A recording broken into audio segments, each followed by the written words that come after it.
এ নবীর উম্মত, দুনিয়াতে সব কিছু পাইলা রে মন, কিন্তু নবীর ভালোবাসা আজ পর্যন্ত কলবের মধ্যে ঢুকাইতে পারলা না। কাল কিয়ামতের দিন মূসা নবীর উম্মত মূসা নবীর কাছে যাবে, আইয়ুব নবীর উম্মত আইয়ুব নবীর কাছে যাবে, এই ইউনূস নবীর উম্মত ইউনূস নবীর কাছে যাবে। প্রত্যেক উম্মত প্রত্যেক নবী রাসূলের কাছে যাওয়ার পরে কেউ যখন কোন সারা শব্দ দিবে না, দৌড়াইয়া প্যারা নবী নবী মুহাম্মদুর রাসূলুল্লাহ সরকারে দু আলম নবী মুহাম্মদ উম্মতের কান্ডারি ওই নবীর দরবারে গিয়ে বলবে, ওগো শ্রেষ্ঠ নবী, কুল কায়নাতের বাদশা নবী, ওগো আল্লাহর দোস্ত নবী মুহাম্মদ, আমরা তো জাহান্নামী, আমরা রে তুমি জাহান্নাম থেকে বাঁচাও। ওরে নবীর আশিকের দল, নবীর পাগলের দল, ওই ঈসা নবী মূসা নবী আমার আল্লাহর কাছে বলে, আল্লাহ কেন নবী বানাইয়া দুনিয়াতে পাঠাইলা, কেন নবী বানাইলা, আল্লাহ কেন মুহাম্মদের উম্মত বানাইলা না। ও আল্লাহ, যে বন্ধুর মায়া তুমি প্রভুর দরবারে বেশি। ঈসা নবী মূসা নবী আইয়ুব নবী বলে, আল্লাহ কোন মায়া আপনার নবী বানাইছ, কেন শ্রেষ্ঠ নবীর উম্মত বানাইলা না। ও দুনিয়ার মুসলমান, আজকে আমি আল্লাহর কাছে কোনোদিন দরখাস্ত করি না, আল্লাহ আমাদেরকে তুমি শ্রেষ্ঠ নবীর উম্মত বানাও। ঈসা নবী মূসা নবী আল্লাহর কাছে যেভাবে বলতো, আল্লাহ শেষ নবীর উম্মত বানাও, কিন্তু আমরা নবীর উম্মত কোনদিন আল্লাহর কাছে বলি নাই, আল্লাহ আখির নবী শ্রেষ্ঠ নবীর উম্মত আমাদেরকে বানাও। না চাইতে আমার আল্লাহ ওই নবীর উম্মত বানায়, না চাইতে আমার আল্লাহ আখির নবীর উম্মত বানায়। আমার আল্লাহ বলে, হাবিব তোমার উম্মতদেরকে জানিয়ে দাও গো, আমি আল্লাহ আপনি নবী আসার আগে লক্ষ কোটি পয়গম্বরগণ ওই দুনিয়াতে আমি আল্লাহ পাঠাইছি, ওই দুনিয়ার জমিনে আমি আল্লাহ পাঠাইছি। প্রত্যেক নবী রাসূল আমি আল্লাহর কাছে বড় দড়া, আমি আল্লাহর কাছে বড় অপরাধী। কাল কিয়ামতের দিন বহু নবীগুলো ইয়া নাফসি গুলো পড়তে থাকবে।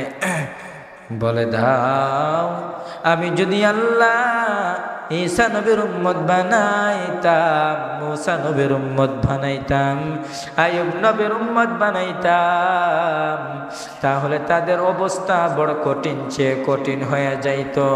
তা কারণটাকে জানো নি? কাল কিয়ামতের দিন প্রত্যেক নবী রাসূলের উম্মতগুলো ইয়া নাফসি বলে যখন ময়দানে দাঁড়াইব, ময়দানে দাঁড়ানোর পরে আমার আল্লাহর নবী প্রত্যেক উম্মত তাদের নবীর কাছে যাইব।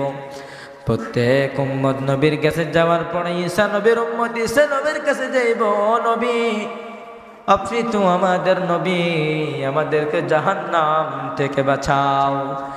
ঈসা নবী বলবে, অসম্ভব, আমি এটা আমার দ্বারা সম্ভব নয়। যাও যাও যাও, এমন একজন নবী আছেন, এমন একজন মায়ার নবী রহমাতুল লিল আলামিন, যে নবীরে না বানাইলে আমার আল্লাহ আসমান বানাইতেন না, জমিন বানাইতেন না, লৌহ বানাইতেন না, কলম বানাইতেন না। ওই নবীরে না বানাইলে আমার আল্লাহ আরশে মুআল্লা আরশে হাজিম বানাইতেন না, সিদরাতুল মুনতাহা আমার আল্লাহ বানাইতেন না। ওই নবীর কাছে যাও, ওই নবী তোমাদের জন্য সুপারিশ করতে পারবেন। এ নবীর উম্মত, দুনিয়াতে সব কিছু পাইলা রে মন, কিন্তু নবীর ভালোবাসা আজ পর্যন্ত কলবের মধ্যে ঢুকাইতে পারলা না। কাল কিয়ামতের দিন মূসা নবীর উম্মত মূসা নবীর কাছে যাবে, আইয়ুব নবীর উম্মত আইয়ুব নবীর কাছে যাবে, এই ইউনূস নবীর উম্মত ইউনূস নবীর কাছে যাবে। প্রত্যেক উম্মত প্রত্যেক নবী রাসূলের কাছে যাওয়ার পরে কেউ যখন কোন সারা শব্দ দিবে না, দৌড়াইয়া প্যারা নবী নবী মুহাম্মদুর রাসূলুল্লাহ সরকারে দু আলম নবী মুহাম্মদ উম্মতের কান্ডারি ওই নবীর দরবারে গিয়ে বলবে, ওগো শ্রেষ্ঠ নবী, কুল কায়নাতের বাদশাহ নবী, ওগো আল্লাহর দোস্ত নবী মুহাম্মদ, আমরা তো জাহান্নামী, আমরারে তুমি জাহান্নাম থেকে বাঁচাও।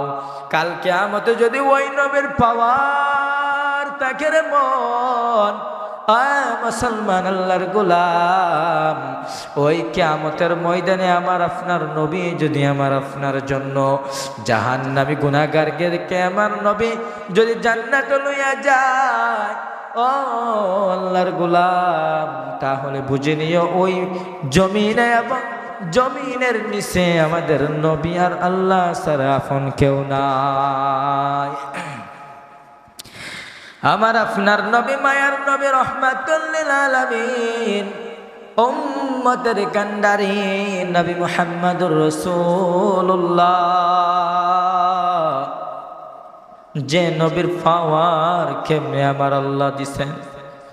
নবী হায়াত পাইছেন বড় অল্প, অল্প হায়াতে মায়ার নবী রহমাতুল লিল আলামিন তার জিন্দেগিটা বড় সুন্দরময় করে গেছেন। যে নবী 63 বছর দুনিয়াতে ছিলেন মান্দা, যে নবী নবুয়ত পাওয়ার আগে ও উম্মতের জন্য কান্না করেছিলেন। শুধু তাই নয়, উম্মতদেরকে দ্বীনের পথে আসার জন্য, গুনাহগার উম্মতদেরকে আমার নবী জাহান্নাম থেকে বাঁচার জন্য রহমত আলম নবী নূরে মুজাসসাম দয়ার নবী মায়ার নবী রহমাতুল লিল আলামিন উম্মতের কান্ডারি নবী উম্মতদেরকে জান্নাতে দেওয়ার জন্য তায়েফের ময়দানে যায়, উহুদের ময়দানে যায়, খন্দকের ময়দানে যায়। আমার নবী যখন দাওয়াত নিয়ে যখন ওই তায়েফের মধ্যে যখন যায়, নবী মুহাম্মদুর রাসূলুল্লাহ কুল কায়নাতের বাদশার নবী মুহাম্মদুর রাসূলুল্লাহ যখন তায়েফের মধ্যে যায় দাওয়াত দেওয়ার জন্য, আমার আপনার নবী রহমাতুল লিল আলামিন যাওয়ার পরে তায়েফের যুবক ওই নবীর শরীরের মধ্যে পাথর মারে। পাথরের আঘাত খাওয়ার পরেও আমার আপনার নবী নূরের নবী কোনোদিনও ভুলে নাই। আল্লাহ, যে উম্মত আমি নবীর চিনে না ওই উম্মতরে তোমায় রাখার দরকার নাই। নবী রহমাতুল লিল আলামিন যখন পাথরের আঘাত দেওয়া হয়, ওই পাথরের আঘাত খাওয়ার পরও আমার আল্লাহর কাছে বলে, আল্লাহ এক একটা পাথরের বিনিময়ে আমার উম্মতরে তুমি হেদায়েত দিয়ে দাও।